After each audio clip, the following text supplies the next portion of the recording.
Fui internada à força pela minha própria família.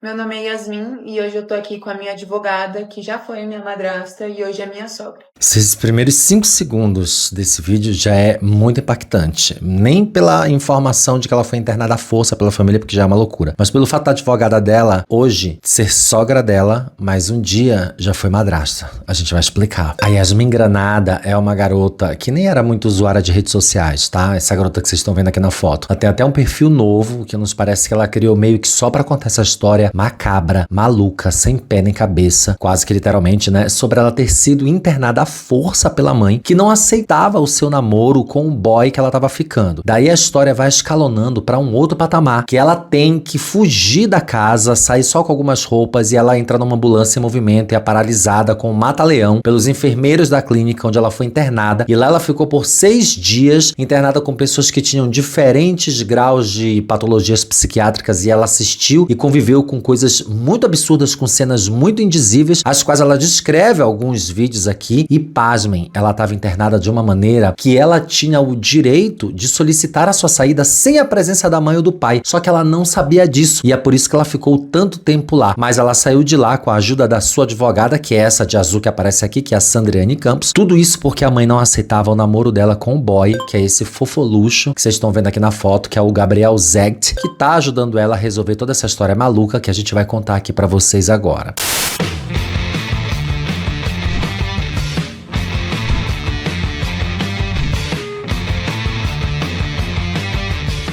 Olá, minhas rolinhas, eu sou Márcio Rolinho, o criador, apresentador, o Zolpidem dos seus soninhos, a mãe não tóxica que deixa vocês namorarem, o clonazepam com limite de gotinhas, o namorado que está com você em todas as horas deste canal, onde falamos sobre o que nos convém. Por favor, eu tô vendo vocês assistindo aí e não tá seguindo o canal. Leva só um segundo, ó, plá, meteu o dedo aqui, já tá seguindo. Segue a gente que tem vídeo bacana todos os dias. E aqui debaixo tem um Pix e um Apoia-se pra você mandar um trocadinho qualquer, uma graninha que vai ajudar a gente a continuar fazendo esses vídeos legais. É real, gente. Escolhe uma maneira aí. O Apoia-se é aquele que entra todo mês. O Pix você manda quanto você quiser e já ajuda demais. E vamos de história absurda.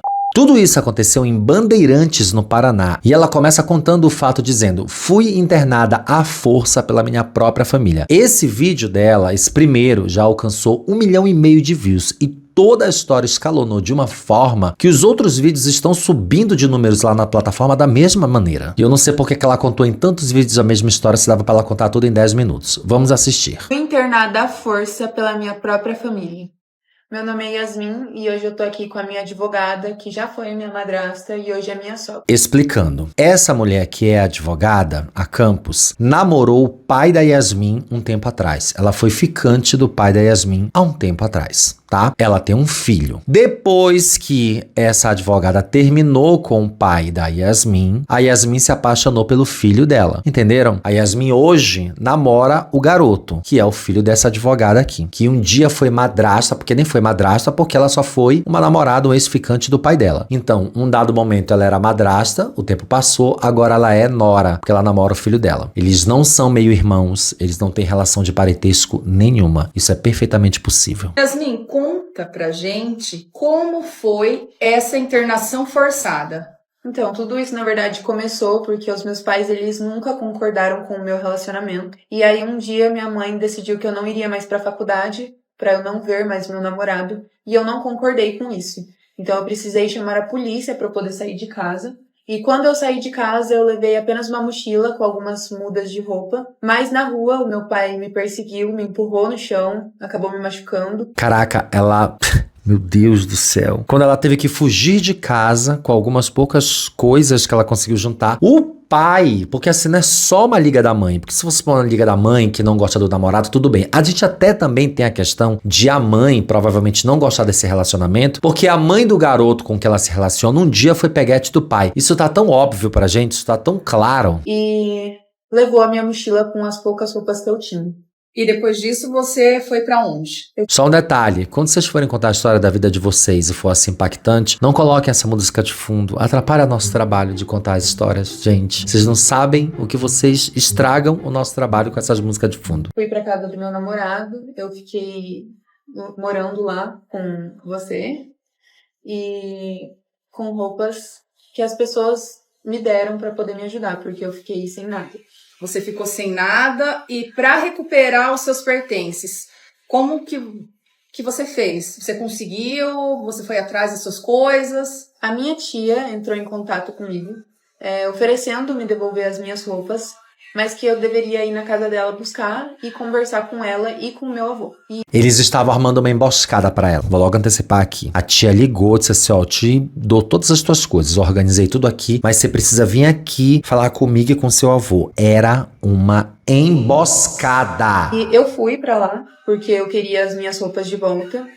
Mas quando eu cheguei lá, eu não fiquei nem 5 minutos sentada e uma equipe de enfermagem chegou pra me levar de lá. Meu Deus do céu, que galera doida na cabeça, né, gente? Eles armaram um plano pra catar a menina. Tem uns comentários bem interessantes aqui nessa história, que ela até responde a algumas desses comentários dessas pessoas aqui. Bora ver. O pai dela namorou uma advogada e ela namorou o filho dessa tal advogada, ou seja, já foi madrasta, agora é sogra. É exatamente isso. Mas não foi madrasta não, tá? Porque essa advogada não morou com o pai dela, não teve união estável, eles nem eram casados, tá? Eles só tiveram uns peguetes aí. Sua sogra era casada com seu pai? Da Yasmin responde, eles não casaram, tiveram um relacionamento por quase 1 ano, ou seja, meses, mas eu e meu marido já éramos maiores de idade. Ela já chama o namorado de marido, inclusive. Não fomos criados como irmãos e não compartilhamos nenhum laço sanguíneo. E não mesmo, tá? Já eram adultos quando a advogada conheceu o pai dela. Gente, independentemente do motivo, não se interna uma pessoa. Internação é para tratamento de alguma doença ou dependência, jamais para punição. Exatamente isso, mas vai falar isso para uma mãe tóxica, vai falar isso para uma mãe narcisista que acha que o filho é sua posse. Eu sou filho de uma mãe narcisista. Quem viu o vídeo mais assistido aqui do meu canal sabe que eu narrei toda a minha história de como minha mãe era narcisista e tóxica e de todas as coisas que ela fez para destruir a minha vida e quase me levou dessa para pior. Isso aconteceu comigo, infelizmente não tinha ninguém para me defender até hoje.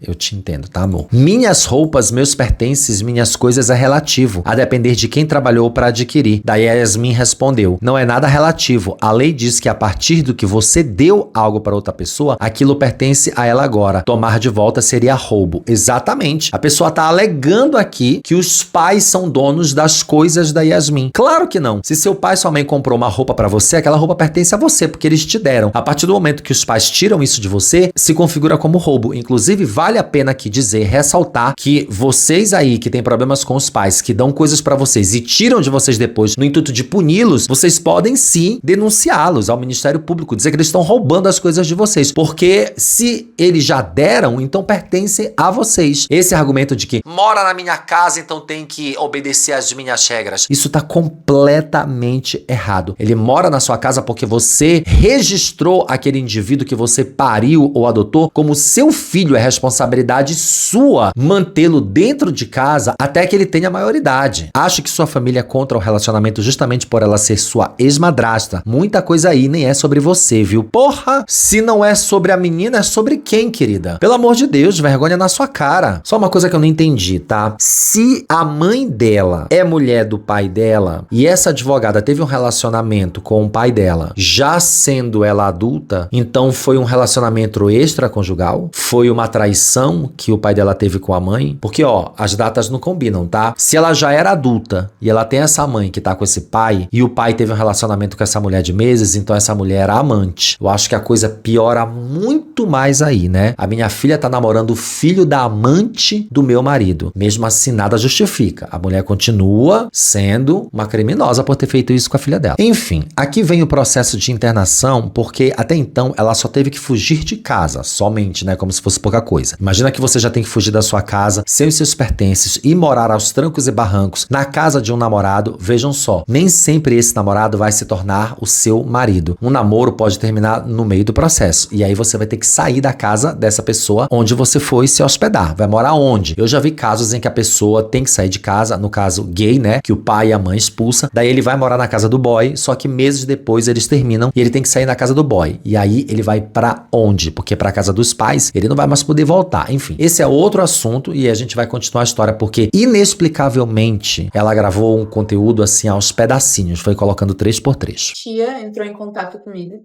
oferecendo me devolver as minhas roupas e eu fui pra lá, mas quando eu cheguei lá eu não fiquei nem 5 minutos sentada e uma equipe de enfermagem chegou pra me levar de lá.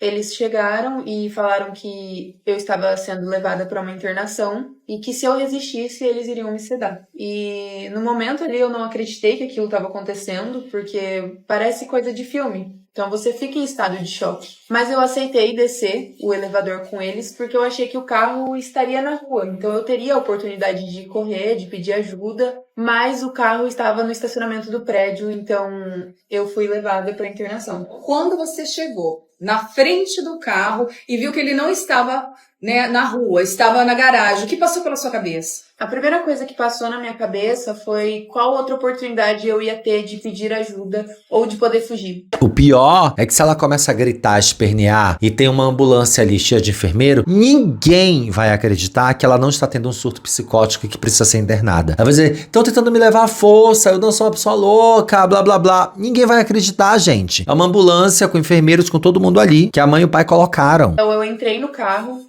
e o primeiro semáforo que o carro parou, eu chutei o vidro do carro para tentar pedir ajuda, para tentar fugir, mas um dos enfermeiros me deu um mata-leão e ele apertou tanto que a minha visão escureceu e eu achei que eu ia desmaiar. Então eu parei de resistir. E assim que eu parei de resistir, eles já amarraram as minhas mãos e as minhas pernas. Cara, isso dá um processo. Porque aí, honestamente, eu sendo essa advogada, eu meteria o louco. Tanto no cara que deu o mata-leão, que amarrou as pernas dela, eu ia fazer tanta coisa, mas eu ia tentar destruir a vida dessas pessoas, até que eles perdessem a carteira e a possibilidade de continuar trabalhando e clinicando, mas eu ia envolver um processo tão gigante, tão grande, que eu espero que essa advogada tenha essa prudência e meta o louco nessa galera. Eu fui levada de Londrina a Maringá com outra enfermeira me dando o mata-leão, mesmo já não tendo a possibilidade de eu resistir mais. Eu entrava na esfera criminal por causa desse mata-leão. Fazia um negócio de crime, fazia eles irem presos. E me xingando, puxando meu cabelo, me ofendendo. E foi assim, durante 1h30 de viagem.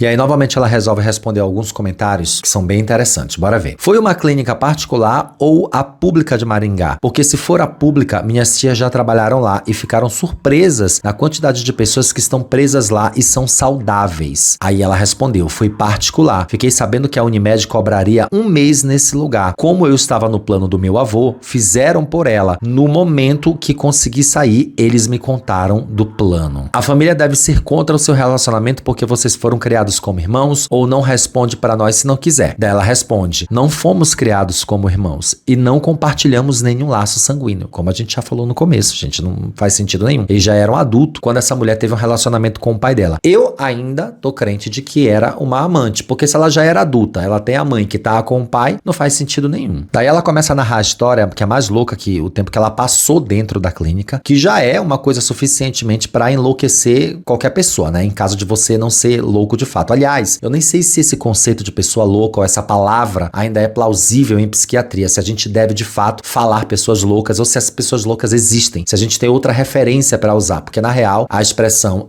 isso tá me enlouquecendo, se refere muito mais a você estar ficando transtornado com uma situação. Eu tô falando isso porque tem sempre a militante da psicofobia que vem aqui comentar nos meus vídeos, eu tenho certeza que ela vem, então eu espero que ela venha dessa vez aqui explicar, porque eu não fiz a pesquisa para esse vídeo. Vem, amiga, a gente gosta de você explica as coisas direitinho, explica essa parte pra gente, tá? Tá todo mundo esperando. Eu vou fixar o seu comentário ali no primeiro pra galera também entender assim como eu. E me xingando, puxando meu cabelo, me ofendendo. E foi assim, durante 1h30 de viagem. Yasmin, como foi quando você chegou na clínica? Quando eu cheguei na clínica, eu tava desesperada, eu tava chorando muito. E eles falaram que iam me dar uma medicação para que eu pudesse me acalmar.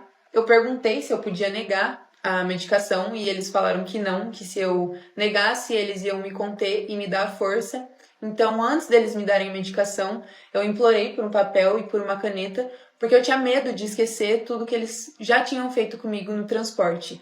Então, eu queria escrever o número do Gabriel para que se eu tivesse a oportunidade de ligar para ele, eu lembrasse do número e escrever também tudo o que aconteceu comigo, todas as agressões, tudo que foi feito. Caraca, ela escreveu, dá pra ver aqui, vou botar pra vocês. Oi, meu amor, acabei de chegar na clínica, não vou conseguir entrar em contato com você, mas eu te amo, por favor, não duvide disso. Daí ela põe o número aqui. Não quero esquecer de nada. Vindo para me conterem porque terei que fugir, me enforcaram, puxaram meu cabelo, mesmo quando eu parei de resistir. Eu só queria que você soubesse que não desisti da gente. Vou fazer tudo no mais rápido possível para voltar para você. Só não desiste de mim, por favor. Aconteceu tanta coisa que eu quero te contar, mas agora tô com medo. Meu amor, me ajuda. Por favor. Caraca, ela escreveu um bilhete. Olha, no dia 29/3 de... Gente, que loucura. Foi assim, através dessa carta que ficamos sabendo onde a Yasmin estava. Ela guardou essa carta na sua roupa, a enfermeira teve acesso, passou para o médico e o médico entrou em contato com o meu filho.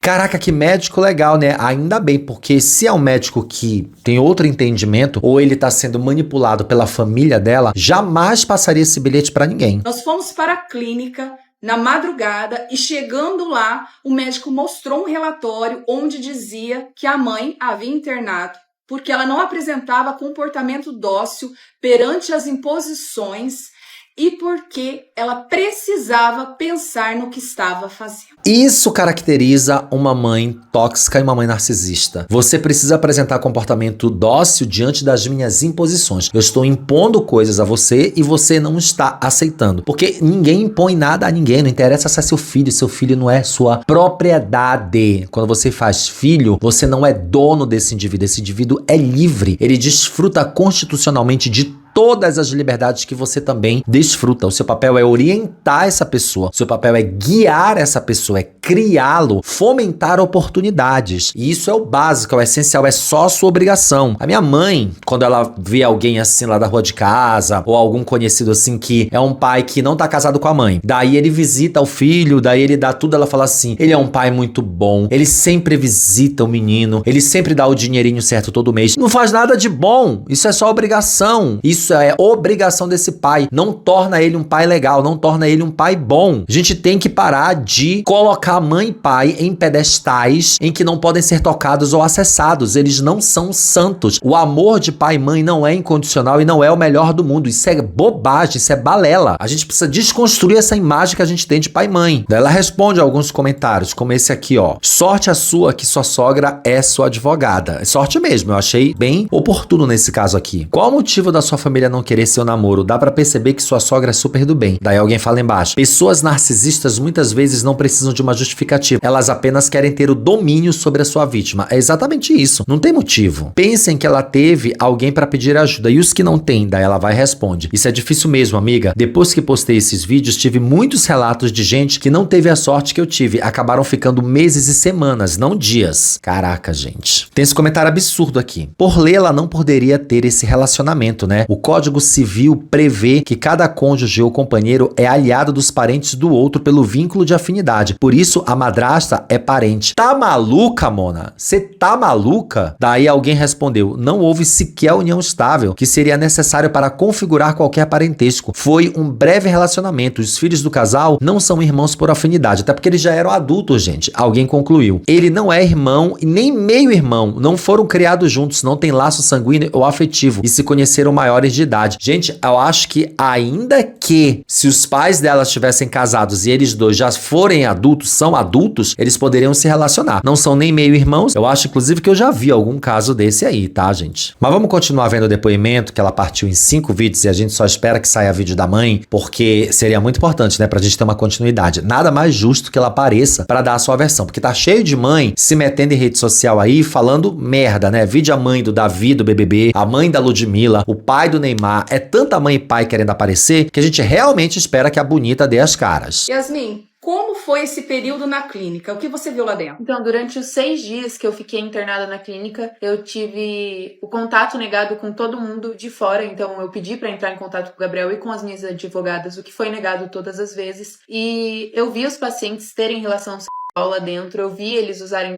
drogas. E por isso eu tinha medo, porque a porta do quarto não trancava. E eu saí da clínica num dia em que eu tive o meu primeiro atendimento psiquiatra informado. E ela me avisou que eu estava internada voluntariamente e que eu poderia pedir para sair.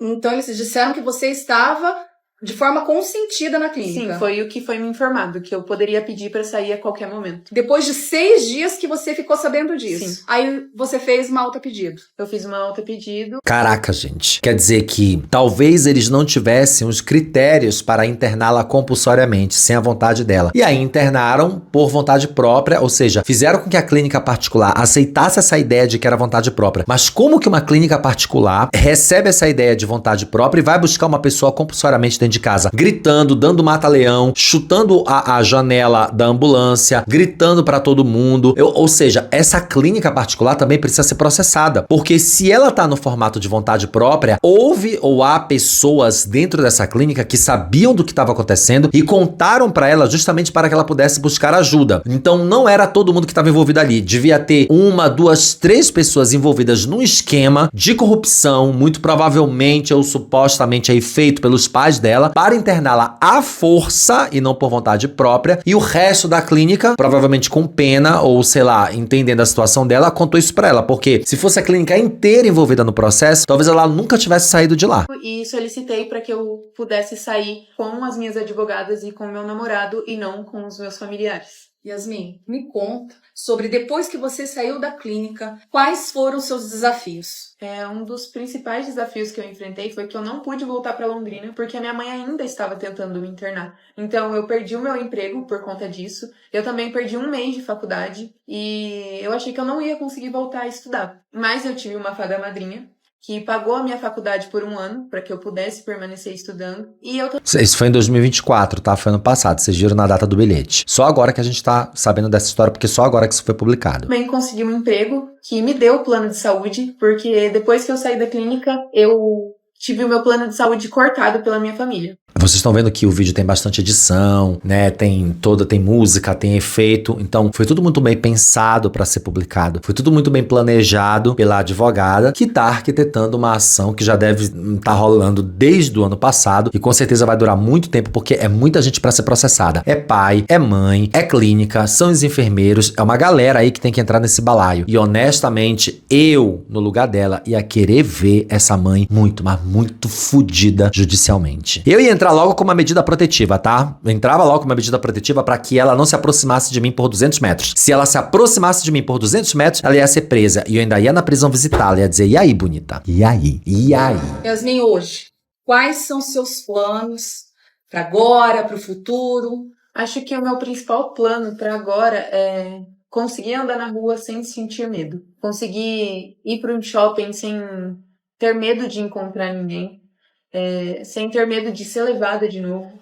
E pro futuro eu espero conseguir viver em paz, porque a minha família ela ainda tenta me internar. E eu só quero paz, eu quero conseguir estudar, eu quero cumprir os meus sonhos, mas eu acho que o maior objetivo é conseguir paz. Gente, eu acho que tem que ter alguma coisa na esfera criminal pra levar esses pais dela preso. É que eu não entendo realmente, os advogados vão me dizer. Mas, porra, gente, esses caras ainda estão tentando interná-la. Devia ser configurado alguma espécie de agressão, sei lá, alguma coisa assim que fizesse com que eles não pudessem nem chegar perto dela, sabe? E, gente, por último, eu queria deixar um recado aqui. Porque eu sei que a minha história ela não é única, eu sei que tem muita gente que já passou ou passa por essa situação. Então, se você se sentir à vontade, quiser compartilhar a sua história comigo, quiser tirar dúvida, me manda mensagem no direct. Obviamente que tem um monte de gente se identificando aí. Inclusive, ela deixou uma mensagem posterior a esse último vídeo aí, que foi muito bem produzido, lá no TikTok dela, que só tem esses posts desse vídeo. Ela criou essa conta só pra contar essa história. E eu acho muito justo, eu acho muito digno. Não é nem pra irritar, nem pra nada. Mas ela cria uma hashtag, tá? Justiça para Yasmin. E nessa hashtag, ela tenta, através disso, conseguir mobilizar o poder público, obviamente. Vamos ver o último recado dela. Oi, gente. Eu tô vendo que tem muitas perguntas que já foram respondidas em outros vídeos que eu postei aqui no meu perfil. Então, se você tem alguma dúvida, vai lá no meu perfil e assiste todos os vídeos. E eu também vim falar que eu sei que não tem como contar todos os detalhes nos vídeos. E eu não gravei tudo, porque eu já gravei 5 vídeos e eles estavam muito compridos.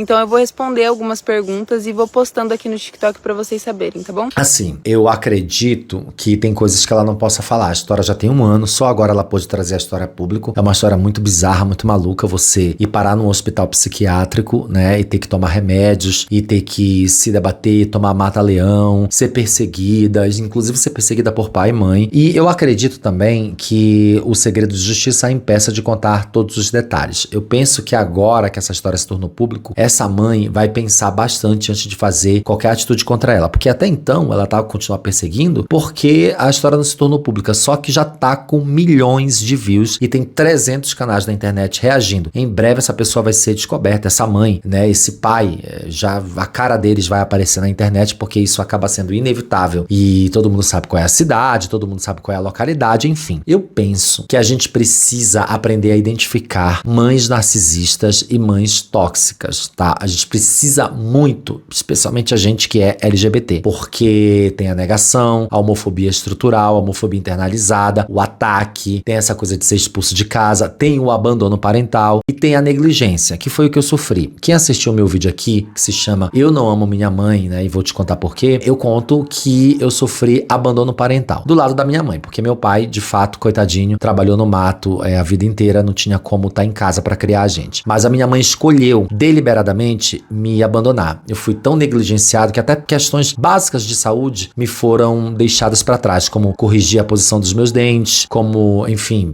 exames médicos, coisas assim que ela deixou pra trás porque ela desistiu de ter cuidados comigo quando ela percebeu que eu era gay, isso ainda na minha infância. As pessoas me perguntam muito por que eu volto lá, né, todos os anos, sempre que assistem esse vídeo. É que eu tenho um pai maravilhoso, que eu não posso abandoná-lo. É que eu tenho uma irmã, que é minha melhor amiga, e eu tenho 2 sobrinhos, que são os 2 grandes amores. Eu tenho família. E enquanto eles existirem, eu vou sim voltar todos os anos a Belém pra visitar, estar com eles, comer, celebrar o Natal. E de certa forma, vou contar uma coisa aqui pra vocês. A minha mãe, ela tá perdendo um pouco a capacidade cognitiva, tá começando a se tornar senil. Então, na cabeça dela de agora, ela não tem muito assim estruturado o que ela fez no passado. Até pouco tempo atrás ela tinha, mas agora ela não tem. Então, quando eu vou lá, pra ela meio que nunca aconteceu nada. Pra ela meio que nunca rolou nada. Eu não tenho essa dor, essa mágoa. Ela até se questiona com a minha irmã por que eu demoro tanto a ligar, por que eu demoro tanto a ir lá. Ela não entende mais isso. Então, de certa forma, pode ser que pareça muito cruel que uma pessoa que não tem consciência mesmo do que fez, porque já tá demonstrando os primeiros sinais de demência e tudo mais, seja abandonada ou esquecida. Não tô dizendo que eu vou pra lá cuidar dela, que eu não vou. Essa é uma tarefa que é da outra parte da minha família. Mas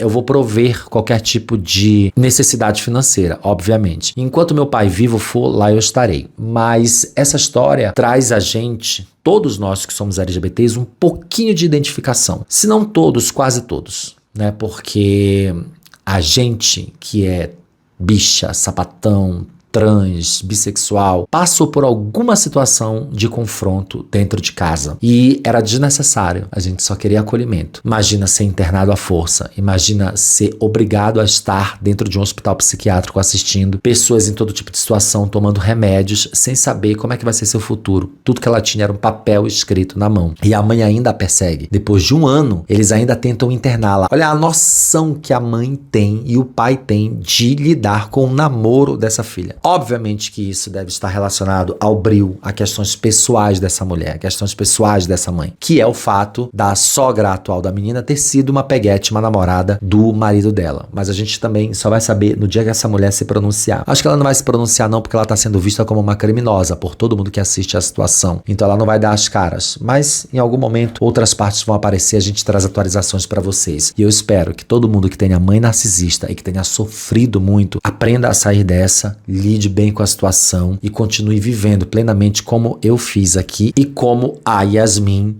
tá fazendo também, tentando tocar a sua vida. Muito obrigado para todo mundo que chegou até aqui o final desse vídeo. Não esquece de seguir o canal, aperta o dedinho, é só um clique, ó, 1 segundo, plim. E aqui debaixo tem um Pix, um Apoia-se. Galera, é muito importante que vocês mandem uma contribuição qualquer pra gente continuar fazendo vídeos legais a semana inteira. Tem vídeo todo dia nesse canal, algumas vezes é ao vivaço e é muito bacana. Bem, aqui agora tá passando o vídeo que eu falo sobre a minha mãe, pra quem não assistiu ainda, chegou recente do canal. E vocês continuam maratonando. Um grande beijo. Até o próximo. Tchau.